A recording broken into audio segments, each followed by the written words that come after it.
नमस्कार दोस्तों, स्वागत है आपका IAS PCS study with devotion channel पर। आज हम आपके लिए लेके आए हैं economic survey 2021-22 and budget 2022-23 in mains view. यानी हम मेंस के पर्सपेक्टिव में इकोनॉमिक सर्वे को, बजट को देखेंगे, जो कि हमारे आने वाले मेंस के एग्जाम के लिए बहुत ही बेनिफिशियल होगा। इसके डेटा को और एनालिसिस को हम अपने मेंस के आंसर राइटिंग में यूज़ कर सकते हैं। इवन हम इसके डेटा को नेक्स्ट ईयर के मेंस के एग्जाम में भी अपनी आंसर राइटिंग को इंडिस करने के लिए यूज़ कर सकते हैं। इसके पहले हम इस टॉपिक को एलेबोरेट करें। आज हम आपके लिए एथिक्स का एक एग्जाम्पल लेके आए हैं। सर एम विश्वेश्वरैया, उन्हीं के नाम पे 15 सितंबर को इंजीनियर्स डे मनाया जाता है। उन्हें ऑनेस्टी, इंटीग्रिटी एंड डेडिकेशन की प्रतिमूर्ति कहा जाता है। उन्होंने अपनी प्रोफेशनल एंड पर्सनल लाइफ में एक सेपरेशन बना के रखा।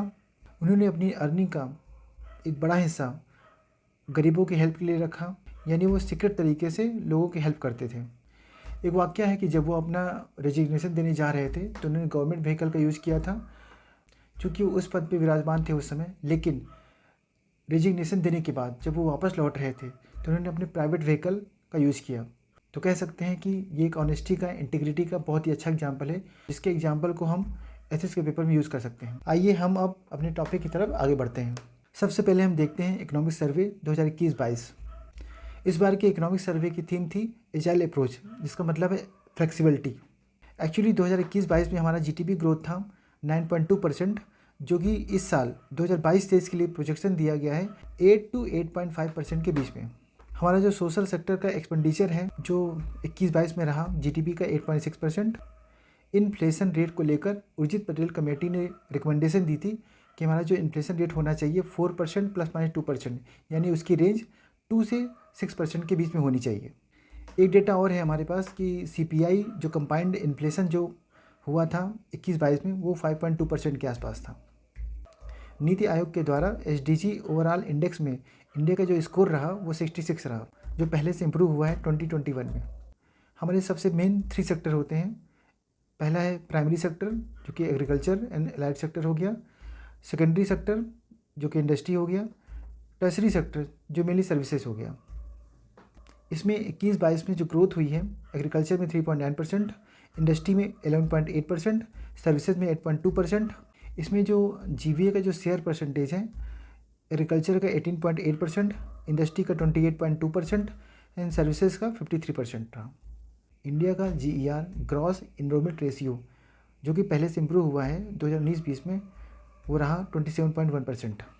इंडिया में इकोनॉमिक रिकवरी की प्रोग्रेस को ट्रैक करने के लिए कुछ हाई फ्रिक्वेंसी इंडिकेटर्स होते हैं, जैसे कि power consumption, e-way bill, GST, CPI, 8 core industry. ये ऐसे इंडिकेटर्स होते हैं जो हमारी कोर इकोनॉमी का बेस होते हैं और इकोनॉमिक प्रोग्रेस को सिग्निफाई करते हैं। फिजिकल डेफिसिट 2020-21 में 9.2% एंड 21-22 में 6.8% रहा। As per fourth estimate, total food grain का जो प्रोडक्शन रहा 20-21 में, वो 308.65 मिलियन टन रहा।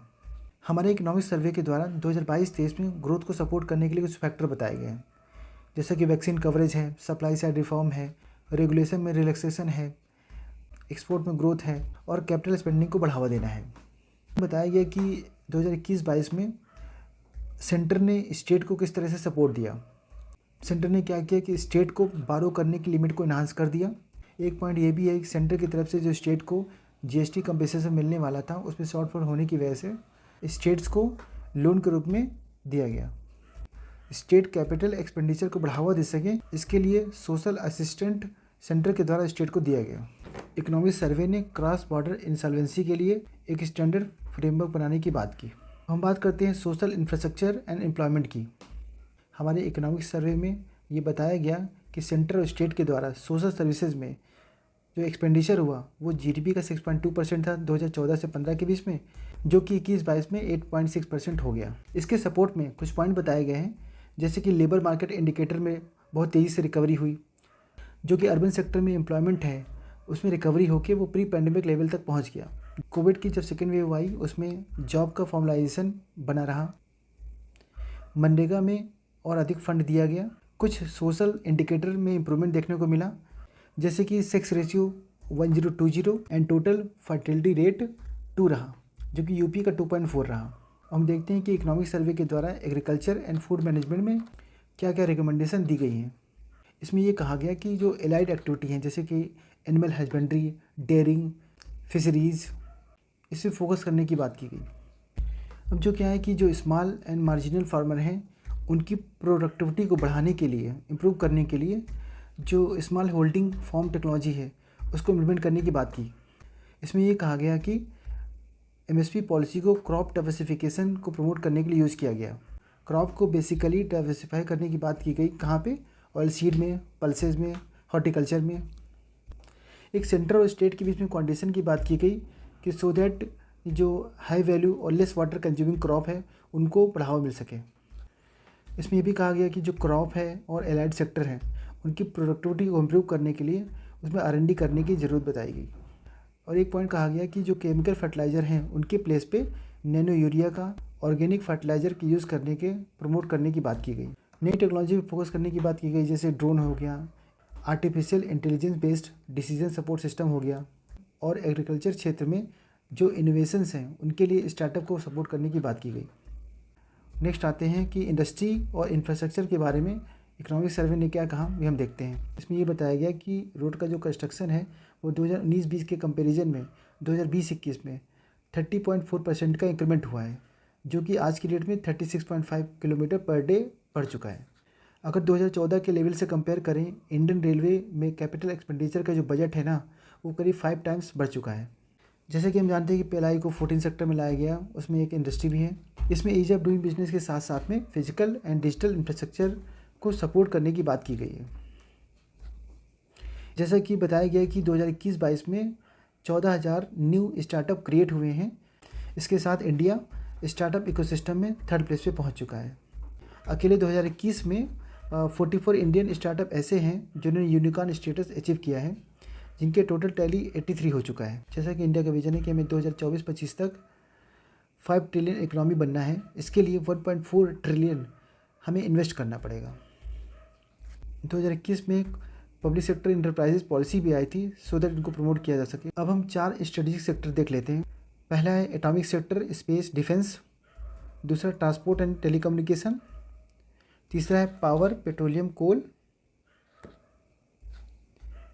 एंड फोर्थ है banking, insurance and financial services. ये जो 4 स्ट्रेटेजिक सेक्टर हैं सरकार ने स्पेशल फोकस इन पे किया है। एनएमपी पे आते हैं, नेशनल मोनेटाइजेशन पाइपलाइन। इसमें ये बताया गया कि एनएमपी का पोटेंशियल है जो वो 83% है, करीब 6 लाख करोड़ का है। इसको नीति आयोग के द्वारा डेवलप किया गया है। इसमें 5 मेन सेक्टर हैं, रोड है, रेलवे है, पावर है, ऑयल है, गैस है, टेलीकॉम है। अब नेक्स्ट है एनआईपी, नेशनल इंफ्रास्ट्रक्चर पाइपलाइन। इसमें करीब 6835 प्रोजेक्ट हैं, जिसमें एक्सपेंडिचर करीब 111 लाख करोड़ है। इसमें एनर्जी है, रोड है, अर्बन है, रेलवे है। अगर रोड लेंथ की बात करें इंडिया दूसरे नंबर पे है, और रेलवे नेटवर्क की बात करें तो इंडिया 3rd नंबर पे है वर्ल्ड में। एक मैरीटाइम इंडिया विजन है जो कि 2030 तक हमें अचीव करना है। नीति आयोग की एक रिपोर्ट थी SDG इंडिया इंडेक्स, जिसमें 16 गोल हैं, 70 टारगेट हैं एंड 115 इंडिकेटर्स हैं। इसमें यूपी का 13 प्लेस है और केरला, चंडीगढ़ ने टॉप किया है। एक्चुअली क्या है, बेसिक डिफरेंस क्या है कि पहले क्या है एक वाटरफॉल अप्रोच थी, लेकिन अभी इस इकोनॉमिक सर्वे में एजाइल अप्रोच को बताया गया है। एजाइल अप्रोच क्या होती है, बेसिकली ये फीडबैक बेस्ड होती है सो दैट हमें कंटिन्यूस इंप्रूवमेंट कर सकें। रियल टाइम मॉनिटरिंग होती है कि एक्चुअल आउटकम क्या रहा। इसमें फ्लेक्सिबल रिस्पॉन्सेस होते हैं सो दैट कंडीशन के हिसाब से अपने रिस्पॉन्सेस को चेंज कर सकें। इसमें एक सेफ्टी नेट बफर रखा गया है। इसका जो बिहेवियर है ना क्लोज लूप सिस्टम की तरह है, जिसमें आउटकम हमारा एक फीडबैक देता है, उस फीडबैक के बेस पे अपने इनपुट को हम चेंज कर सकते हैं सो दैट बेटर आउटपुट मिल सके। अब हम बजट 2022 की बात करते हैं। इसमें 4 की थीम बताई गई हैं। इसमें ग्रोथ इम्पेटस की बात की गई है, कैसे स्पेंड की क्वालिटी को बढ़ा करके हमारी जो प्लानिंग होनी चाहिए वो क्रेडिबल एस्टिमेट की बेस पे होनी चाहिए, कि हमारा जो रियल एस्टिमेट है उसकी बेस पे प्लानिंग होनी चाहिए। और हमारा जो फोकस है वो लेबर इंटेंसिव इंडस्ट्रीज़ पे होना चाहिए ताकि मैक्सिमम एम्प्लॉयमेंट हम जनरेट कर पाएँ। टैक्स का जो स्ट्रक्चर है ना वो स्टेबल होना चाहिए। हमारी जो सोसाइटी के बिजनेस सेक्टर के वल्नरेबल सेक्शंस हैं उन पे इम्पैक्ट को कम करने के लिए एक सेफ्टी नेट प्रदान करने की बात की गई है। अब हम देखते हैं monetary management and financial intermediation. इसके लिए आरबीआई ने लिक्विडिटी को बढ़ाने के लिए बहुत सारे मेजर्स लिए हैं, जैसे कि government security acquisition programme, special long term repo operations. अगर हम होल वर्ल्ड के फॉरेस्ट एरिया की बात करें तो इंडिया 10th प्लेस पे है। हमारे प्लास्टिक वेस्ट मैनेजमेंट रूल 2021 में नोटिफाई किया गया है सिंगल यूज़ प्लास्टिक को इस साल फेज आउट कर देना है। एग्रीकल्चर एंड फूड मैनेजमेंट से रिलेटेड कुछ पॉइंट और हम देख लेते हैं। गवर्नमेंट फूड प्रोसेसिंग को फैसिलिटेट करती है कई तरीक़ों से, इंफ्रास्ट्रक्चर डेवलप करके, ट्रांसपोर्टेशन को सब्सिडाइज करके, और जो माइक्रो फूड इंटरप्राइजेस है उनको फॉर्मलाइज करके। हमारा जो 15 फाइनेंस कमीशन है जो कि 2021-22 से 2025-26 तक है, उन्होंने कुछ रिकमेंडेशन दी है, उसको देख लेते हैं। इसमें जो 2021-22 में स्टेट को ग्रांटेड एड मिला है वो करीब 2,33,233 करोड़ के आसपास मिला है। इसमें कई सारे ग्रांट है, लोकल बॉडी के लिए, हेल्थ सेक्टर के लिए, डिजास्टर मैनेजमेंट के लिए। और जो 100% ग्रांट दिए गए हैं वो पूरी की पूरी तरह परफॉर्मेंस बेस्ड हैं, जो कि लिंक्ड हैं million plus cities challenge fund के थ्रू। और जो लोकल बॉडी है, अर्बन या रूरल, दोनों में ग्रांट का 60% बेसिक सर्विसेज को पूरा करने के लिए दिया गया, जैसे कि सैनिटेशन, ड्रिंकिंग वाटर। अब क्या है कि एक्सपोर्ट को बूस्ट करने के लिए कुछ इनिशिएटिव लिए गए हैं, उनको देख लेते हैं। इसमें क्या है कि WTO को कंप्लाई करते हुए जो एक्सपोर्टेड गुड हैं उसमें ड्यूटीज़ का, टैक्सेस का रिमिशन कर दिया गया है।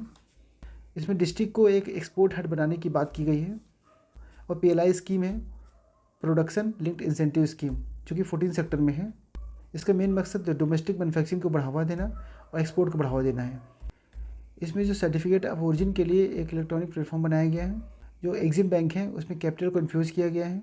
एक्सपोर्ट को प्रमोशन करने वाली कुछ स्कीम है, जैसे कि TIES, trade infrastructure for export scheme, market access initiative, special economic zone, emergency credit line guarantee scheme, advanced authorisation scheme.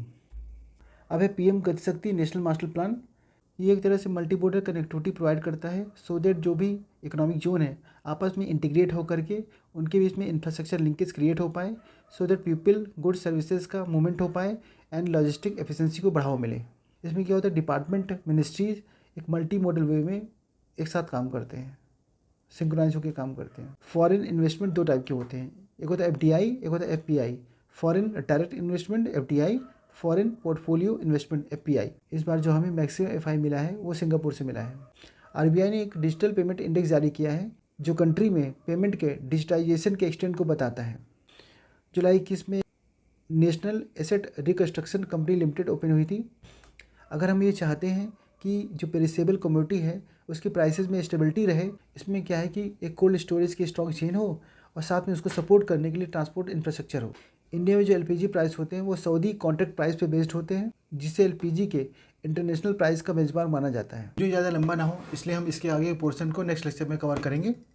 अगर हमारा ये इनिशिएटिव आपको अच्छा लगे तो लाइक करें, सब्सक्राइब करें और ज़्यादा से ज़्यादा लोगों को ये इन्फॉर्मेशन शेयर करें, तो सो दैट मैक्सिमम लोगों को इसका बेनिफिट मिल सके। जय हिंद, जय भारत। तो मिलते हैं जल्द ही इसके पार्ट 2 लेक्चर में। Thank you.